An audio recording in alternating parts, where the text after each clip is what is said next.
Hi guys, welcome to this new video. Today we're going to be going through 2D world generation. Thank you for buying my asset, and you might be thinking I scammed you because it's kind of empty. But this player here, if you zoom on to that's the player. That's very important. And this gen, that does all the work basically. And before we go through that Visual Studio Code, I just want to show you what it does, and I'm not actually going to show you in the game yet. I just want to show you like this for now. It's gonna make a whole basically adventure map. I don't know how to really explain it, but you see for yourself. It does some random generation. You can move with W, A, S, and B. You can jump, and here you can actually mine. So you can actually mine down by just clicking on just right clicking on your mouse. See? And you can place like diamonds, whatever. And let's say you can add an inventory system to this one. Like if you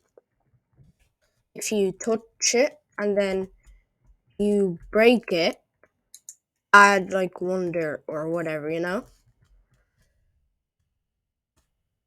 So you can like drop down here, as you can see, jump out. And that's overall just really fun to play with, just like this. And also, here in the prefabs, you've got dirt, grass, stone, okay?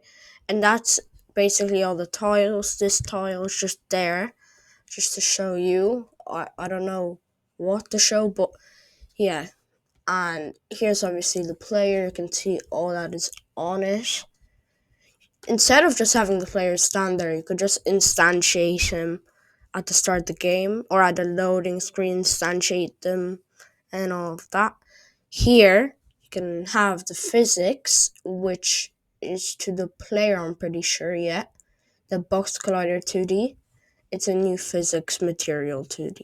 Scene, explore, it's this one. And scripts, we've got player move, which moves the player. Yeah, it's kind of long, but I'm not going to get into that. And we have the tile.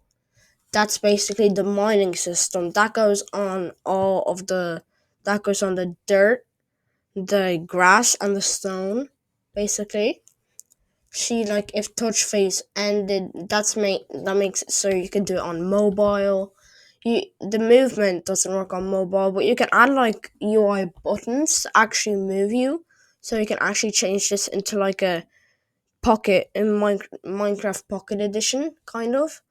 That would be really fun. And then here we have our procedural generation. And this, what it does, we put it on this object. We put all the dirt, the grass, and the stone in prefabs. And then we put the height that we want it and the length. So here, as my Visual Studio loads, we're going to be checking out the procedural generation script. And this is basically, it looks kind of complicated, but it kind of is. Yeah, it kind of is, but it kind of isn't. So here, the int, the width, and the height, I showed you that. And then the tree game objects, prefabs. At the start, you do the generation method, which is this. So you take the for int x, and then you make that equal to 0. And then if the x is smaller than the width, you need to make x bigger. I think that's how it works. I'm not really sure. And then yeah, you set this to like this. Basically, when you have one block, you can make it go up 2 or down 1, basically. And that's what does the generation, basically. And then, sorry. And here, the height, equals random range, yeah? So it doesn't have to be a specific height. You get the min height and the max height, and you random one. It's like pick a number from 1 to 10, and then it picks like 7, okay? And that's what the height will be, basically. And then you do that, yeah, for the stone, you do that for height, and yeah. And then here, you just kind of spawn the stone, then you spawn the grass here, and then here you see that you call this spawn object. This is a custom kind of instantiate method.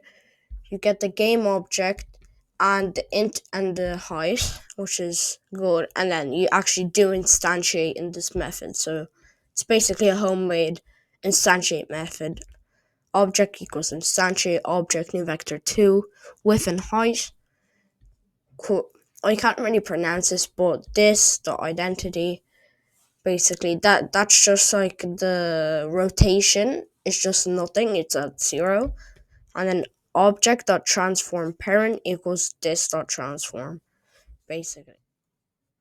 Okay, now we're back, and here it puts the children to the gen here. Okay, it always makes it a children of that, so you don't have 10 billion objects in here.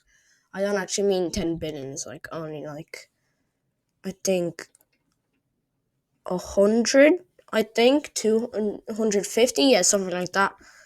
This is just, you can read through that if you want. I'm not bothered to here. And yeah, that's basically all. And you can always just add in the script procedural generation, just add another object, and you basically just do the exact same thing. And this is to spawn it like based on the, how do I call this, the top, the very top, at the x height. So that's basically max height. The max height of the stones on the all the dirt. Sorry. Yeah, and that's basically it. Thanks for watching, and see you later. This is on at 57 from the asset store, and